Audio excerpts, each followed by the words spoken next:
राजस्थान में विधानसभा चुनाव को लेकर गहमागहमी देखी जा रही है। इसी कड़ी में जहां बीजेपी ने अपनी पहली लिस्ट जारी कर दी है, तो वहीं कांग्रेस भी अपने प्रत्याशियों के नामों की जल्द घोषणा करने का दावा कर रही है।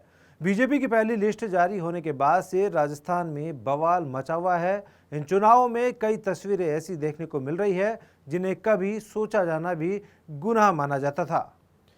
राजस्थान भाजपा के सूत्रों की माने तो राजसमंद सांसद और जयपुर की राजकुमारी दिया कुमारी को तेजी से पदोन्नति मिल रही है और वह राज्य में आगामी सीएम चेहरा भी हो सकती है। हाल ही में जब प्रधानमंत्री नरेंद्र मोदी जयपुर में थे तो उन्हें मंच का प्रबंधन करने और उनकी उपस्थिति में बोलने के लिए अवसर प्रदान किया गया था। दिया ने उस महिला प्रतिनिधिमंडल का भी नेतृत्व किया जो नारी वंदन विधेयक पारित करने के लिए धन्यवाद देते हुए पीएम के काफिले के आगे चल रहा था। इस दौरान कार्यक्रम में पूर्व मुख्यमंत्री वसुंधरा राजे भी मौजूद रही। हालांकि उन्हें दिया की तरह उतनी तवज्जो नहीं मिली, जिससे अटकलें लगने लगी कि पार्टी की योजना राज्य की जगह दिया को आगे बढ़ाने की है। दोनों ही पूर्व शाही परिवारों से आती है जिनका राज्य के लोगों के साथ मजबूत संबंध है। हाल ही में भाजपा की दिया कुमारी को जयपुर की विद्याधर नगर सीट से अपना उम्मीदवार बनाया गया है। वरिष्ठ नेता और 5 बार से विधायक नरपत सिंह राजवी, जिन्होंने 2018 के चुनाव में भी सीट जीती थी, उसको बदलने के फैसले ने राजनीति तूफान खड़ा कर दिया, क्योंकि राजवी पूर्व राष्ट्रपति और राजस्थान के पूर्व मुख्यमंत्री भैरव सिंह शेखावत के दामाद हैं। इस बीच भाजपा के अंदरूनी सूत्रों का कहना है कि राजवी को बाहर करने और दिया के लिए एक सुरक्षित सीट सुनिश्चित करने का निर्णय इसलिए लिया गया है क्योंकि पार्टी नेतृत्व उनके लिए एक बड़ी भूमिका की परिकल्पना कर रहा है और राज्य को दरकिनार करने से पैदा हुए शून्य को भरने के लिए उनके शाही वंश को भुनाने का लक्ष्य बना रहा है। हालांकि दूसरी ओर राज्य उस समय भी उतनी ही चुप है जब उनके वफादारों के टिकट काटे जा रहे हैं। इस बीच राजनीति विशेषज्ञों का कहना है कि राजस्थान एक सामंती राज्य है। यहाँ कमान एक नेता से दूसरे नेता के पास जाती है।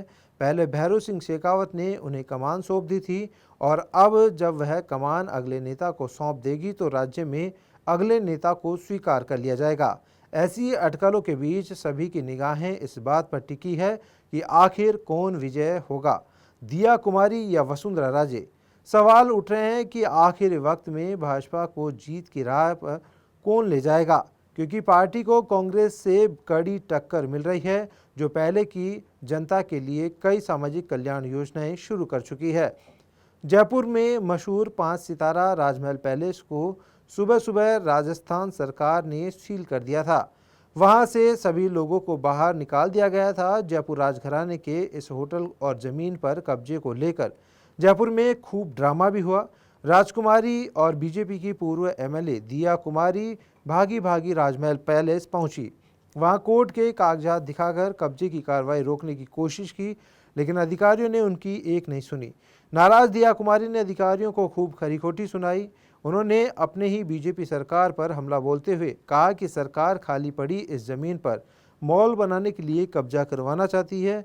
सियासी हलकों से लेकर आम जनता में हर तरफ चर्चा हो रही थी कि आखिर निवर्तमान मुख्यमंत्री वसुंधरा राजे और राजकुमारी दिया कुमारी की दोस्ती में क्या बिगड़ा कि नौबत कब्जा लेने तक हो गई। वसुंधरा राजे ने ही जयपुर की राजकुमारी को बीजेपी का टिकट देकर सवाई माधोपुर से विधायक बनाया था। फिलहाल राजमहल पैलेस को लेकर छिड़ी बहस का मामला कोर्ट में चल रहा है। मामले में सुप्रीम कोर्ट से नियुक्त रिसीवर बैठा है, लेकिन इसके बावजूद राजस्थान सरकार ने इसे कब्जे में ले लिया है। सरकार ने यह कहते हुए होटल को सील कर दिया कि इसके निकलने के दरवाजे अवाप्ति की हुई जमीन में आते हैं। आपको बता दें कि राजमहल पैलेस को 1729 में महाराजा सवाई जयसिंह द्वितीय ने बनाया था। बाद में 1821 में राजमहल राजपूताना के ब्रिटिश निवासी राजनीति अधिकारी के सरकारी निवास बन गया। तब से इसे रेजिडेंसी नाम दिया गया।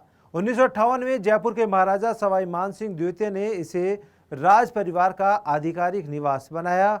इस पैलेस में महारानी एलिजाबेथ द्वितीय, HRH एलिनबर्ग समेत ब्रिटिश शाही परिवार के कई अन्य सदस्यों सहित जैकी कैनेडी, लॉर्ड और लेडी माउंटबेटन और ईरान के शाह रुक चुके हैं। Bureau report, Punjab Kesari, Rajasthan.